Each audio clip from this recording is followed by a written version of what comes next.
My name is Ava, I am 32 years old, and I live in a quiet suburban neighborhood. The airport drop-off lane is usually a place for long goodbyes. For us, it was a crime scene waiting to happen. My husband Mark leaned in through the window. He kissed my cheek. His lips felt dry. He told me he would call when he landed. He smiled that charming smile that used to make my knees weak.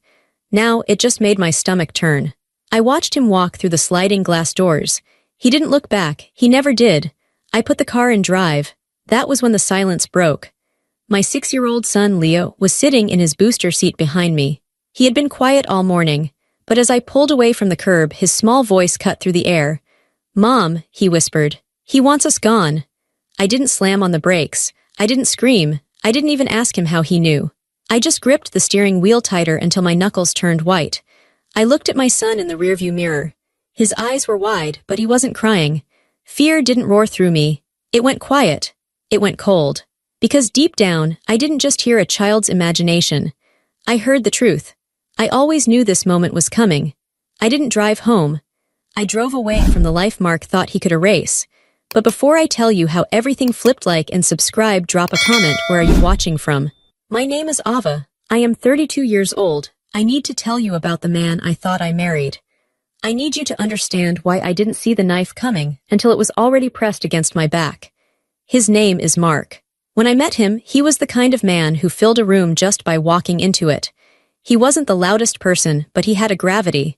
People looked at him. They wanted to hear what he had to say. I was 24. I was working a job I didn't love in a city that felt too big for me. I felt invisible most of the time. I was the girl who held the elevator door for others, the one who apologized when someone else bumped into me. I was quiet, I was careful. Then Mark saw me. It felt like a spotlight had been turned on. He didn't just look at me, he focused on me. He asked me questions about my life, my thoughts, my small dreams. He listened. Or at least he acted like he was listening. He was ambitious. He talked about building an empire. He talked about the future with such certainty. He used words like legacy and foundation. To me, those words sounded like safety. I mistook his ambition for devotion. I thought he wanted to build a world for us. I didn't realize he just wanted to build a world for himself, and he needed a prop to make it look respectable. I was the perfect prop. We got married 2 years later. It was a big wedding. His choice, not mine. He wanted the big venue, the expensive flowers, the long guest list of business partners and potential clients. I remember standing in my white dress, my feet hurting in heels he picked out for me, smiling until my face ached. "You look beautiful, Ava," he whispered during the reception. "You look like a queen." I felt chosen. I felt lucky. That was the trap, the feeling of being lucky to have him. It made me ignore the small things. I ignored how he slowly took over the finances. "You don't need to worry about bills, babe," he said. "I'm the provider. You just make the house a home." It sounded romantic. It sounded old-fashioned and caring. So I handed over my paycheck. I closed my personal bank account. I let him put my name on credit cards where the bill went straight to his office. I ignored how he slowly cut off my friends. He didn't ban them. Mark was too smart for that. He just made it difficult. He would complain about them. "Sarah is so loud, she gives me a headache," or "Why do you hang out with Jen? She's going nowhere in life. You need to surround yourself with quality people." Slowly, I stopped calling them. I stopped going out. My world shrank until it was just Mark, the house, and me. Then came Leo. When I got pregnant, Mark seemed thrilled. He bought the best crib, the most expensive stroller. He paraded me around at dinner parties with his hand on my belly. "My heir," he would joke. Everyone would laugh. I laughed too. But when Leo was born, the dynamic shifted.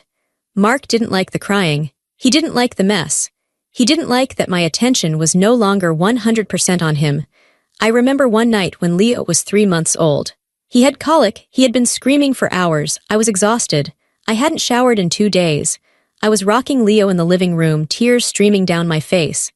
Mark walked in. He was wearing a crisp suit, smelling of expensive cologne. He looked at me with something that wasn't sympathy. It was disgust. "Can't you keep him quiet?" he asked. "I have a meeting in the morning." "He's sick, Mark," I said. "I'm trying." "Try harder," he said. And he went to the guest room and shut the door. That should have been the moment I left. But I was tired. I was dependent on him for money. I had no friends left to call. And I still believed the lie. I told myself he was just stressed.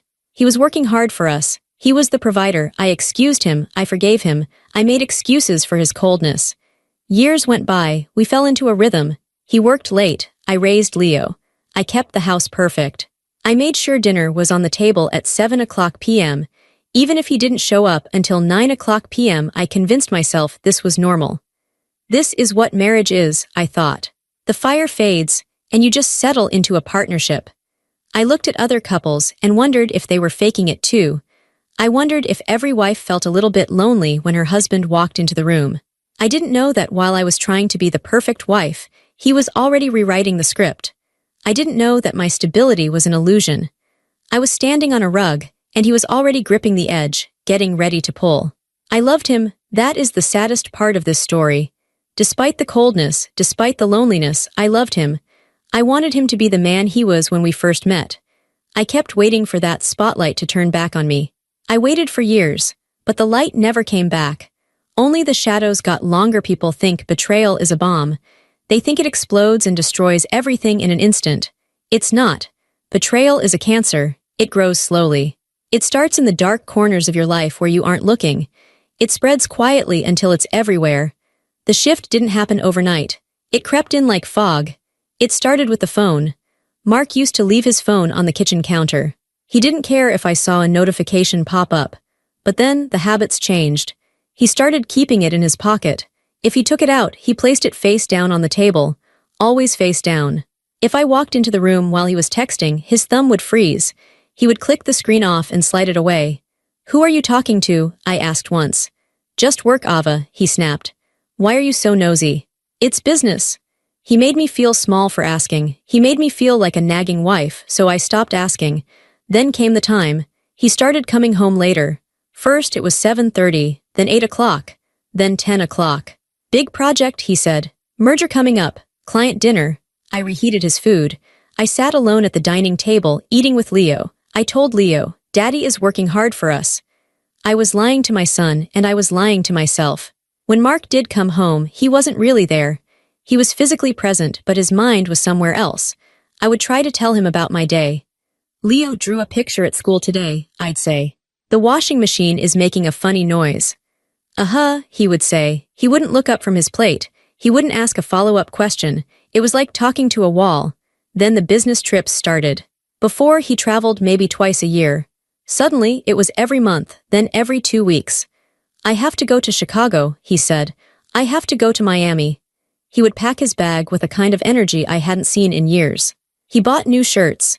He started working out again. He lost weight. He got a new haircut.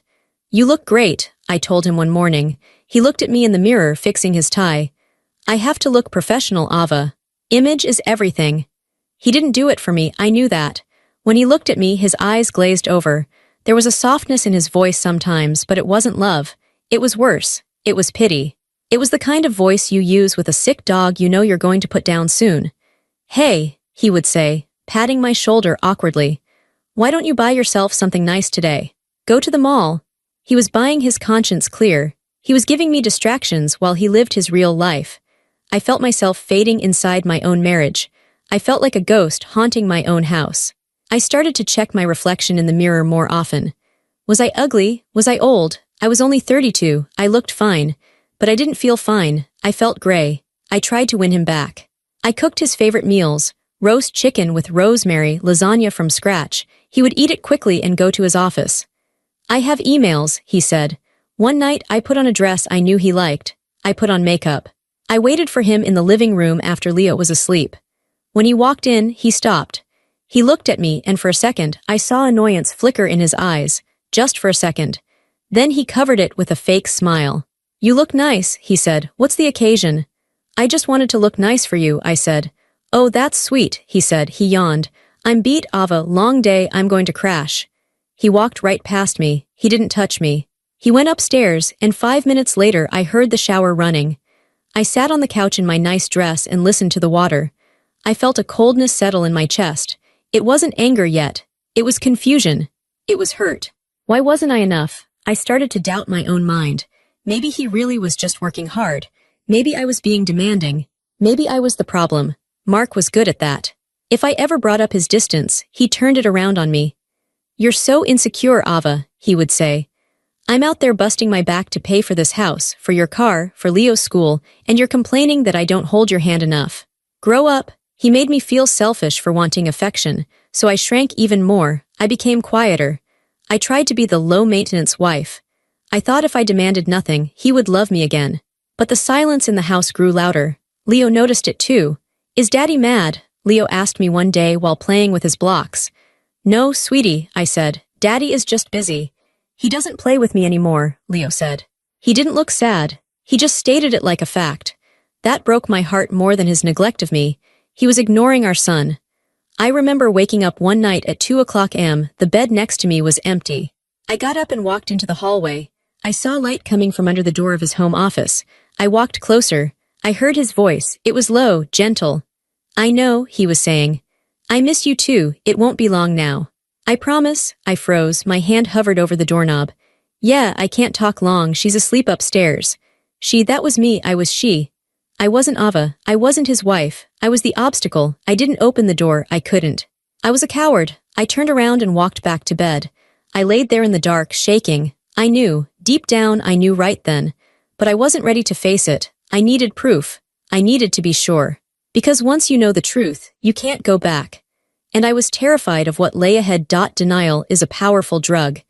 Even after hearing him on the phone, I tried to pretend it wasn't happening. I told myself maybe he was talking to a business partner.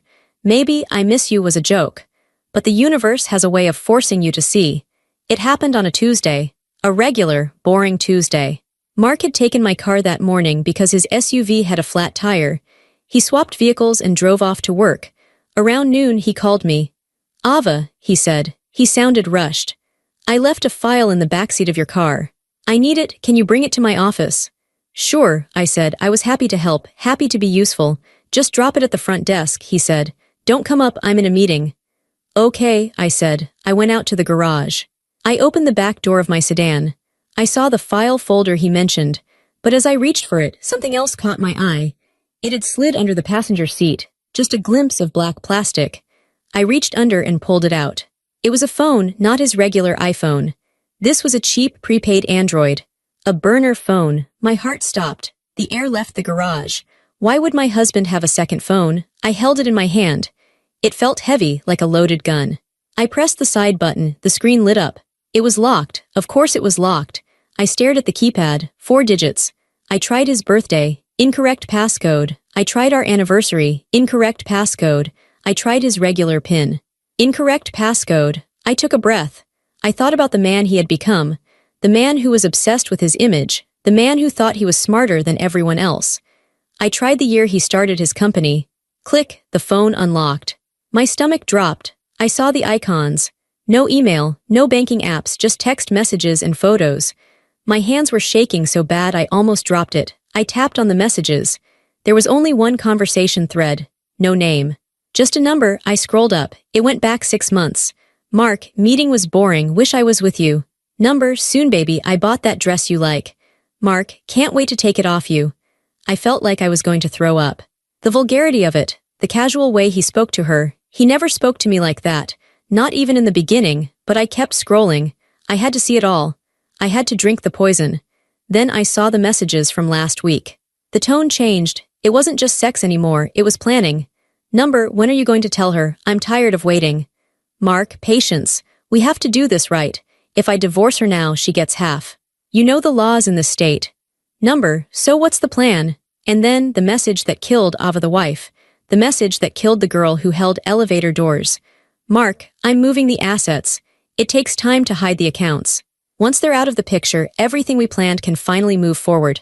You'll get your freedom and the money, no baggage. Number, what do you mean out of the picture? Mark, I mean gone, done, I'm handling it, just trust me. A clean break, no alimony, no child support, just us. I read it 3 times. Once they're out of the picture, he didn't say once I leave her. He said once they're out of the picture. They, me and Leo. He wasn't just planning to leave. He was planning to destroy us. He was hiding the money so we would be left with nothing. He viewed his own son as baggage to be discarded. The world tilted. I leaned against the car door to keep from falling. Tears didn't come. Panic didn't come. A cold, hard silence filled my brain. I looked at the timestamps. He sent that message 2 days ago. while sitting at the dinner table eating the lasagna I made. He looked at me, smiled, ate my food, and planned to ruin my life. I looked around the garage. My bicycle, Leo's scooter, the recycling bin. Everything looked the same, but everything had changed. I was living with an enemy. I was sleeping next to a monster. I looked at the phone again. Most women collapse when they see betrayal. They scream. They throw the phone. They drive to the office and make a scene. I wanted to. God, I wanted to scream until my throat bled. But then I thought of Leo. If I confronted him now, what would happen? He would deny it. He would hide the money better. He would manipulate the courts. He was powerful. He had expensive lawyers. I had nothing. If I screamed now, I lost. I took a deep breath. I wiped my clammy hands on my jeans. I didn't confront him. I took my own phone out of my pocket.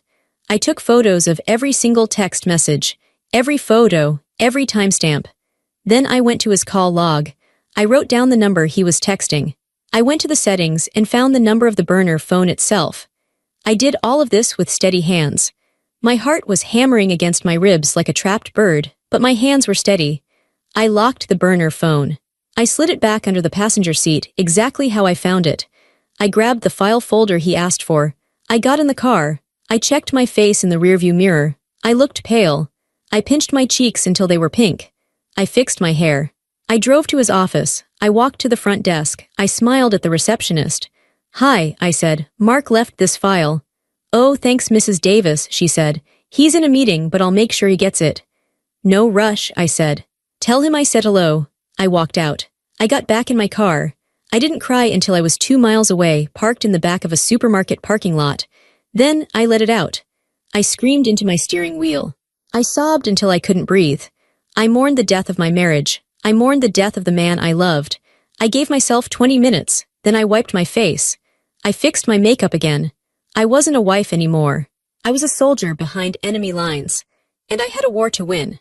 I drove home. The house was quiet. Usually the silence felt lonely. Now it felt like a sanctuary. It was my war room. I had to become an actress. I had to give the performance of a lifetime. Mark couldn't know that I knew. If he sensed even a tiny change in me, he would accelerate his plans. He would hide the money faster. He might even get dangerous. I remembered the text. Once they're out of the picture. I didn't know if that meant he was just going to abandon us destitute, or if he meant something darker, something physical. I couldn't take that chance. I needed to be exactly what he expected. Quiet, agreeable, predictable. Stupid. That evening when he came home, I was in the kitchen. I heard the garage door open. My pulse spiked to 120. I forced myself to breathe. In, out, he walked in. He had the burner phone in his pocket. I knew it was there. "Hey," he said. He sounded casual. I turned around. I smiled. It felt like the skin on my face was going to crack, but I held it. "Hi, honey," I said. "How was the meeting?" "Good," he said. "Thanks for bringing the file. You're a lifesaver." He kissed my cheek. His lips felt like ice. I wanted to recoil. I wanted to scratch his eyes out. Instead, I leaned into it. "Happy to help," I said. "Dinner is almost ready." "Great," he said. "I'm going to change." He walked away. He had no idea. That night we ate dinner. He talked about the stock market. I nodded. I asked questions. "Oh, really? That sounds complicated." I played the role of the simple wife. The wife who didn't understand business. The wife who needed him to explain the world to her. He loved it. He puffed up his chest. He felt superior. While he talked, I was making a list in my head. 1. Secure the evidence. 2. Secure the money. 3. Secure our safety. The next day, the real work began. As soon as he left for work, I went to the bank. Not our joint bank. A different one across town. I opened a new account in my name only. I used my maiden name. Then, I went to a library to use a public computer. I didn't want to use the home Wi-Fi. He might have a tracker on it. I searched for lawyers. Not just any lawyer. I looked for the most aggressive divorce attorney in the city. A shark. I found a woman named Helen. Her reviews were brutal. "She destroyed my ex-husband," one review said. "She found money he hid in the Cayman Islands." Perfect. I called her. I made an appointment for the next day. I had to be careful with money. I couldn't withdraw a large chunk from our joint account. Mark would see the notification. So I started siphoning it slowly. When I went to the grocery store, I got $50 cash back. When I filled up the gas tank, I got $20 cash back. It wasn't much, but it was a start. I hid the cash in a tampon box under the bathroom sink. Men never look there. I also started tracking him. I knew his schedule. I knew when he claimed to be at client dinners. One night, he said he would be late. Go ahead, I told him. Don't worry about us. You work so hard. Thanks, babe, he said. He left. I waited 10 minutes. Then I got in my car. I had installed a simple GPS tracker on his car the night before. I bought it online with a prepaid Visa card. It was magnetic. I stuck it under his rear bumper. I watched the dot on my phone move. He wasn't going to the office. He was going to the suburbs. I followed the dot. It stopped at a townhouse complex about 30 minutes away. I drove there, I parked down the street, I saw his car, and I saw her. She was young, maybe 25, blonde, pretty in a generic way. She opened the door and he walked in. He kissed her right in the doorway. He put his hand on her waist, a gesture he hadn't used with me in 5 years. I took pictures with my phone's zoom lens. Click, click, click. I felt a strange detachment. I wasn't jealous. I was gathering ammunition. Every photo was a nail in his coffin. For 3 weeks, I lived a double life. By day, I was a spy. I met with Helen, the lawyer. I handed over the printouts of the texts. Helen looked at them and whistled. This is gold, Ava. We can destroy him with this. The intent to defraud, the infidelity, we will take him for everything. I don't just want the money, I told her. I want him to hurt. I want him to feel powerless. We can do that, Helen said. By night, I was the dutiful wife. I washed his clothes. I ironed the shirts he wore to see his mistress. I listened to his lies and nodded. I love you, Ava, he said one night, probably feeling guilty because he bought her a diamond bracelet. I saw the receipt in his jacket pocket. I love you too, Mark, I said. The lie tasted like ash in my mouth, but I said it. I needed time. I needed everything to be ready. I copied his hard drive while he slept. I found the offshore accounts he was setting up. I found the emails to his accountant asking how to hide assets. My silence became my weapon. He thought I was weak. He thought I was stupid. He thought he had already won. He had no idea that while he was plotting to erase me, I was writing a new ending to his story. I was no longer the victim. I was the architect of his downfall. But then, the timeline sped up. I saw a new text on the burner phone while he was in the shower. Mark, booking the tickets for next week. Business trip to Brazil. I'm not coming back. I'll empty the joint accounts the day I leave. She won't know what hit her. My blood ran cold. Brazil, no extradition. He was going to run. He was going to steal everything and leave me and Leo with zero. I had to act. I couldn't wait anymore. The timeline had shifted. The game was entering the final round. And I was ready. The morning of the departure arrived with a strange, heavy silence. It was a Tuesday. The sky was gray, hanging low over the city like a wet wool blanket. Inside our house, the air felt thin, hard to breathe. Mark was moving quickly. He had that frantic energy I had seen him use before big business deals, but this was different. He was checking his watch every 2 minutes. He was tapping his pockets. Passport, wallet, phone. I need to be at the airport by 9, he said. He didn't look at me. He was looking through me, focused on a future where I didn't exist. I stood by the kitchen island, drinking coffee that tasted like metal. I'll drive you, I said. My voice was steady. I had practiced this sentence in the mirror for 3 days. He paused. He looked at me with a flicker of suspicion. Usually he took an Uber for international trips. You don't have to, he said. It's a hassle. Traffic will be bad. I want to, I said. I forced a small, sad smile. The smile of a wife who is going to miss her husband. Leo wants to say goodbye too. It's a long trip, Mark. Brazil is far away. He relaxed. His ego won. He liked the idea of his family seeing him off. It fit the narrative he told himself, that he was a good man doing a hard job. Fine, he said, but we leave in 10 minutes, no delays. I went upstairs to get Leo. My son was sitting on his bed, his knees pulled up to his chest. He was wearing his favorite blue hoodie. He looked so small. Come on, Leo, I said softly. We have to drive Daddy to the airport. Leo didn't move at first. He looked at me with his big, dark eyes. There was a shadow in them that shouldn't belong to a 6-year-old. It was the shadow of knowing too much. Do we have to? He asked. Yes, I said. We have to. I didn't tell him why. I couldn't tell him that this was the last time he would see his father for a very long time. I couldn't tell him that I had suitcases hidden in the trunk of my car under a blanket. We walked downstairs. Mark was waiting by the door. He looked sharp in his navy suit. He looked like success. He looked like a lie. Let's go, he said. The drive to the airport was excruciating. Mark was on his phone the whole time, typing furiously. I knew who he was texting. I knew he was telling her, almost there, free soon. I drove carefully. I stayed in the middle lane. I obeyed every speed limit. I couldn't afford to get pulled over, not today. Leo was in the back seat. He was silent. Usually he would ask questions. Look at that truck. Can we get ice cream? Today he just stared out the window at the passing highway. We pulled up to the terminal.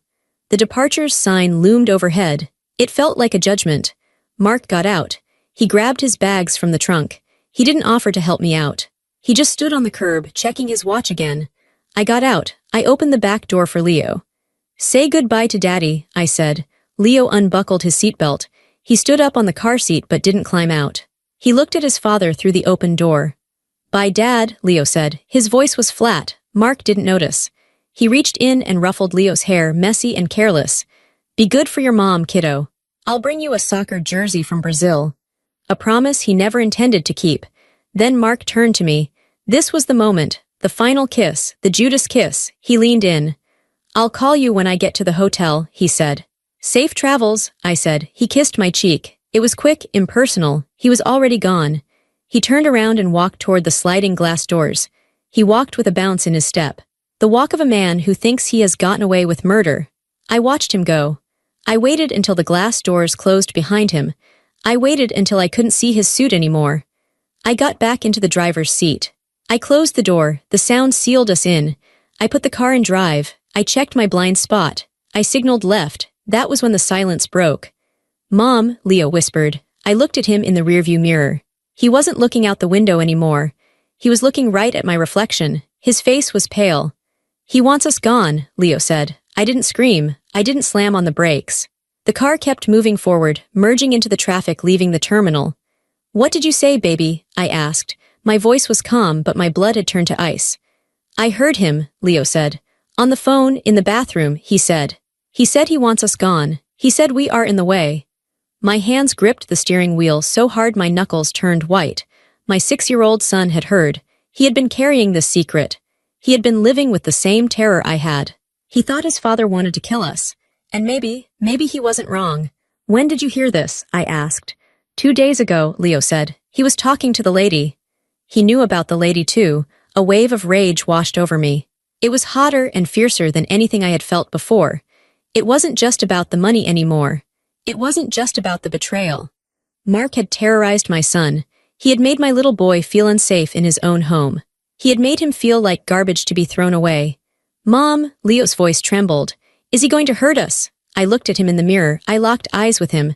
No, I said. I said it with the force of a vow. No, Leo. He is never going to hurt us again. But he said, I know what he said, I interrupted. But he is wrong. We aren't the ones who are gone. He is. I pressed my foot down on the gas pedal. The car surged forward. Where are we going? Leo asked. Home? No, I said. We aren't going home. We are going to a new place, a safe place just for us. Does Daddy know where it is? Leo asked. No, I said. Daddy doesn't know anything. I drove away from the airport. I drove away from Mark. I drove away from the life of a victim.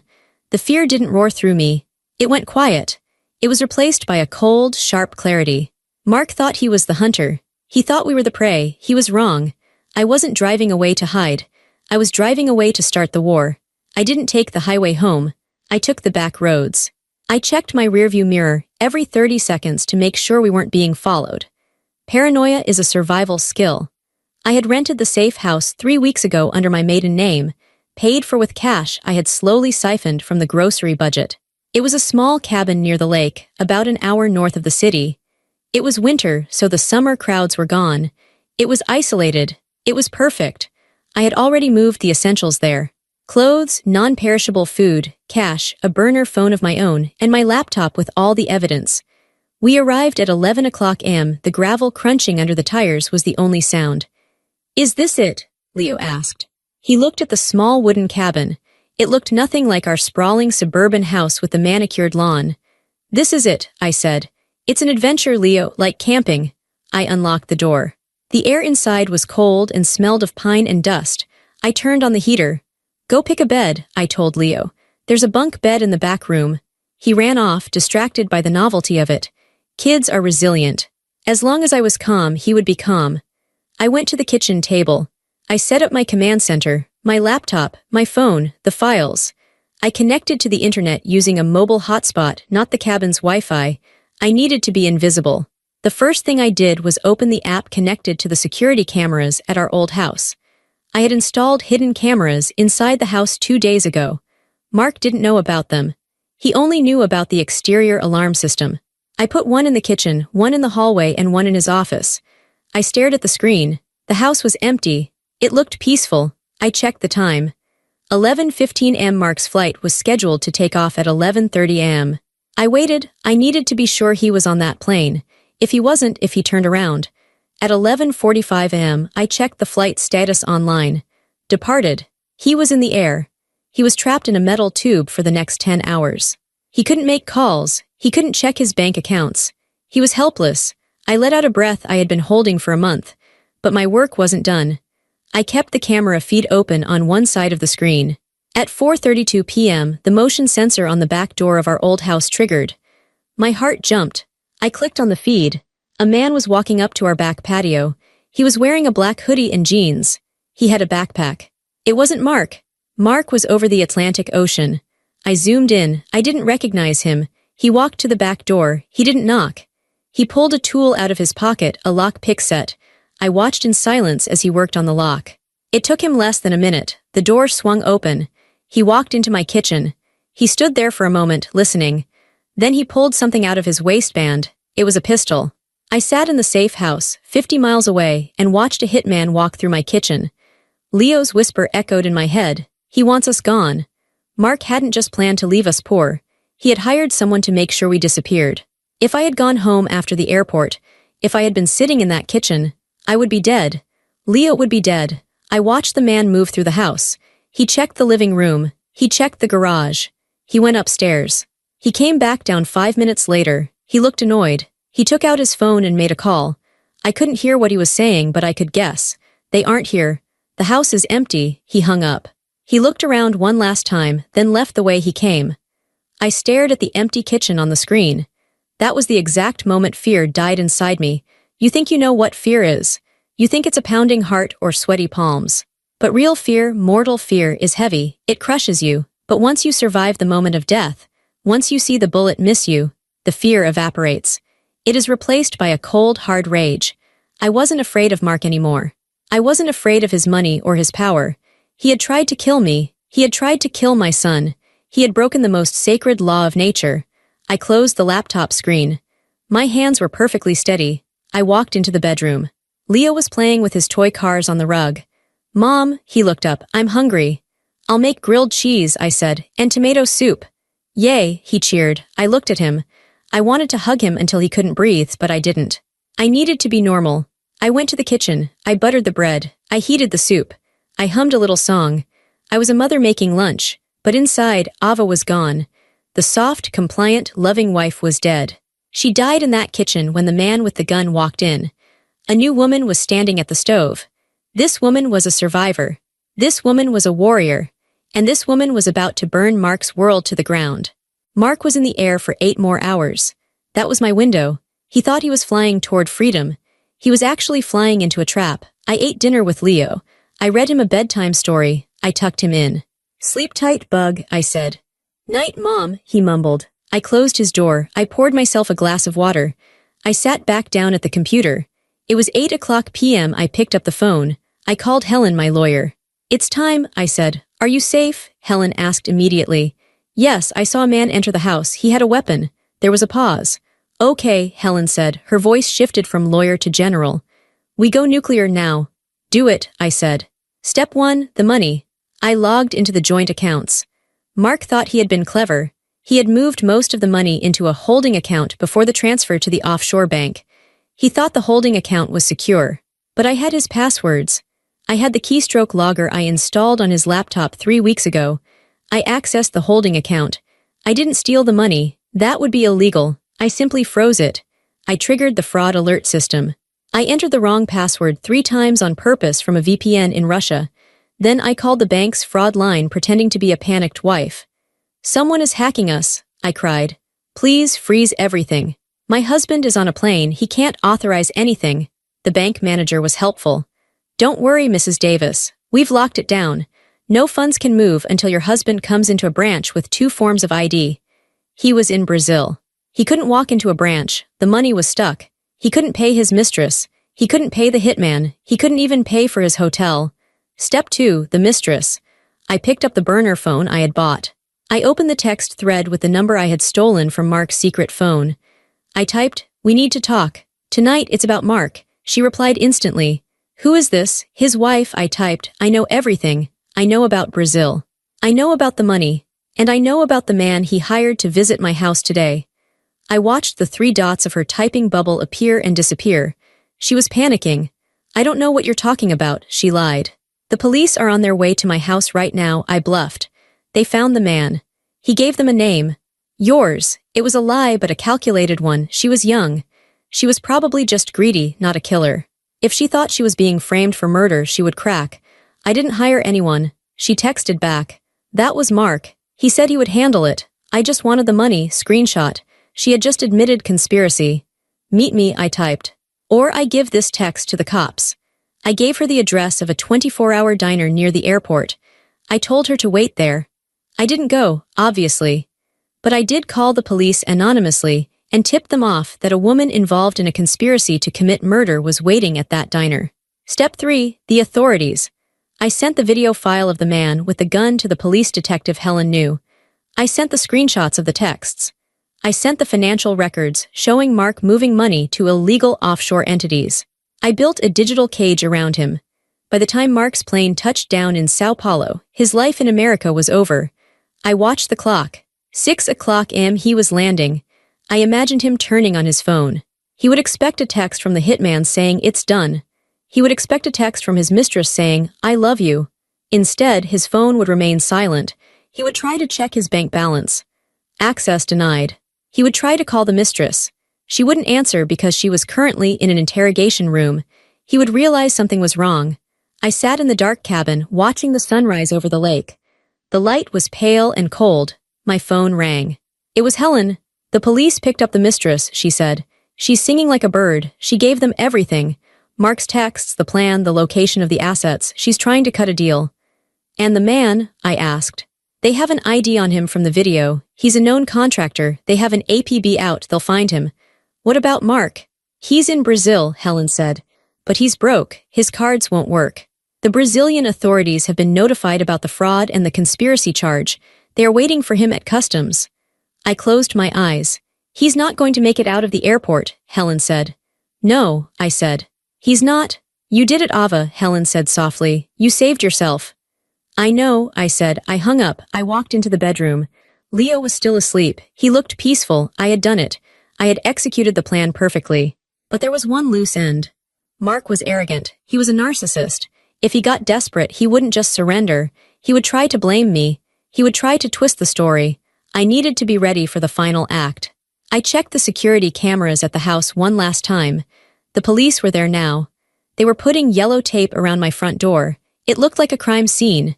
In a way, it was. It was the scene of a murder. The murder of my marriage. But the victim wasn't the one in the body bag. The victim was the one standing in the safe house, drinking coffee, watching the sun come up. The victim had become the victor. And Mark. He was about to learn that the woman he called baggage was the weight that would drag him to the bottom of the ocean. I expected the call.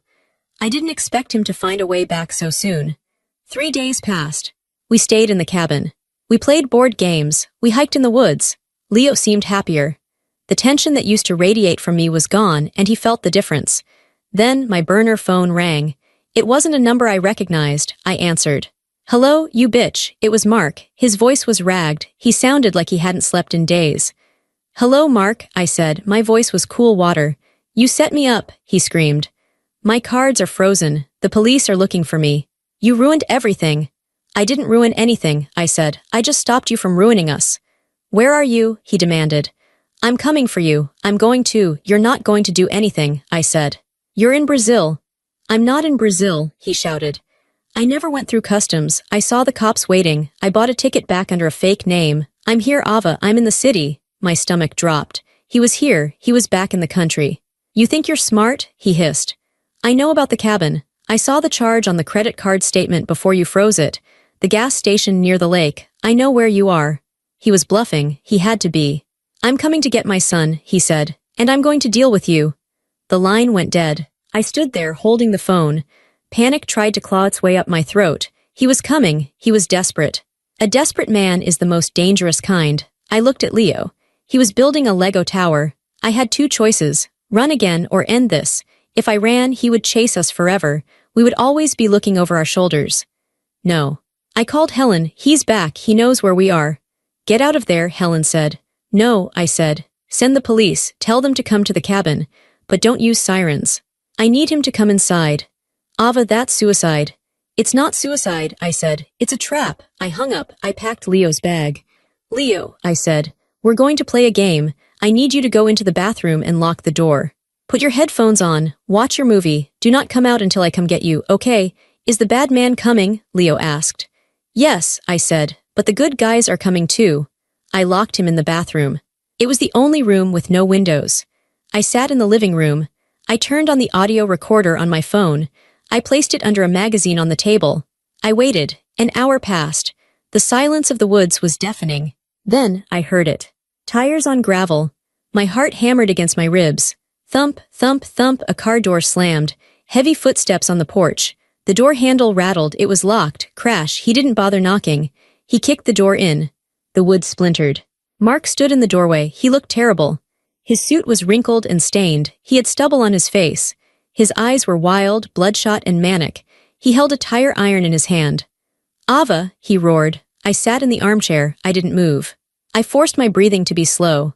Hello, Mark, I said. He charged into the room. He stopped 3 feet away from me. He raised the tire iron. Where is he? He screamed. Where is my son? Our son, I corrected. My voice was quiet, deadly. He's safe, unlike you. He looked around the room. You took my money. You turned my girlfriend against me. You destroyed my life. You destroyed your own life, I said. You hired a man to kill us, Mark. Did you really think I would just let that happen? I built everything, he shouted. He was pacing now, waving the iron. I earned that money. I deserve to be happy. You were just a weight around my neck. You and that brat. That brat is your flesh and blood, I said. He's a mistake, Mark spat, just like this marriage. He took a step toward me. I'm going to fix my mistake now. He raised the weapon. I didn't flinch. I looked him right in the eye. Mark, I said, look out the window. He paused. What? Look out the window. He turned his head. Outside in the driveway, blue and red lights were flashing silently. They had arrived 10 minutes ago. I had seen them park down the road and creep up. Mark froze. The tire iron lowered. No, he whispered. No. I didn't trap you, I said. You trapped yourself. You confessed to everything just now. And the police heard every word. The front door, already broken, was filled with uniformed officers. Guns drawn. Drop the weapon, they shouted. Drop it. Mark looked at them. He looked at me. For a second, I thought he might swing at me anyway, just to hurt me one last time. But Mark was a coward. Bullies are always cowards when the odds are even. The metal tire iron clattered to the floor. He raised his hands. He started to cry, ugly, sobbing tears. She set me up, he wailed as they grabbed him. She's crazy, she planned it all. The officers slammed him against the wall. They cuffed his hands behind his back. Mark Davis, you are under arrest for conspiracy to commit murder, fraud, and solicitation, the officer said. They dragged him out. He looked back at me one last time. His eyes were full of hate. I looked back at him. My eyes were empty. I felt nothing for him. No love, no hate, no pity. He was just a stranger who had overstayed his welcome. It's over, I whispered. The room was suddenly crowded with police. Helen walked in a moment later. She hugged me. I pulled away gently. I have to get my son, I said. I walked to the bathroom door. My legs felt weak now. The adrenaline was fading. I unlocked the door. Leo was sitting in the tub, his headphones on, watching a cartoon. He didn't hear a thing. He looked up and pulled his headphones off. Is the game over? He asked. I knelt down and pulled him into my arms. I buried my face in his neck. I smelled his shampoo and his little boy sweat. Yes, baby, I said, tears finally running down my face. The game is over. We won. The legal process took a year. It was messy. It was loud. Mark tried everything. He fired 3 lawyers. He tried to claim insanity. But the evidence was too strong. The texts, the video, the recording from the cabin where he called Leo a mistake. The jury didn't look at him with admiration. They looked at him with disgust. He got 25 years. The mistress got 5 years in exchange for her testimony. The hitman got 20. I got my life back. I sold the big house. I couldn't live there anymore, too many ghosts. I bought a small house near the coast, just me and Leo. It has a big backyard and a kitchen that smells like baking bread, not secrets. Leo is 7 now. He plays soccer. He laughs loud. He doesn't whisper anymore. He asks about his dad sometimes. I tell him the truth, but in a way he can understand. Daddy made bad choices. He hurt people, so he has to stay away for a long time. Leo accepts this. Kids understand justice better than adults sometimes. I changed my name. I went back to my maiden name, but then I realized I didn't want that either. That was the name of the girl who was a victim. So I picked a new name. A name just for me. Tonight, the ocean is loud outside my window. I just tucked Leo into bed. He is safe. The doors are locked, but I don't check them 5 times anymore, just once. I sit on my porch with a cup of tea. People ask me if I'm happy. Happiness is a complicated word. I don't know if I'm happy yet, but I am free. And I am powerful. Not the kind of power Mark had. Not the power of money or fear or control. I have the power of silence. The power of endurance. I survived the man who tried to erase me. I outsmarted the man who thought I was stupid. Sometimes, late at night, I think about that moment at the airport. The moment Leo whispered to me. That was the moment I died and the moment I was born. I sip my tea. The steam rises in the cool air. Revenge isn't always fire and fury. It isn't always screaming. Sometimes, the most powerful revenge is simply surviving louder than the person who tried to kill you. Mark is in a cage. He is silence. He is nothing. I am here. I am breathing. I am raising my son. I will never live quietly again. I put my cup down. I look at the moon. I won, I say to the night. And for the first time in a long time, I believe it.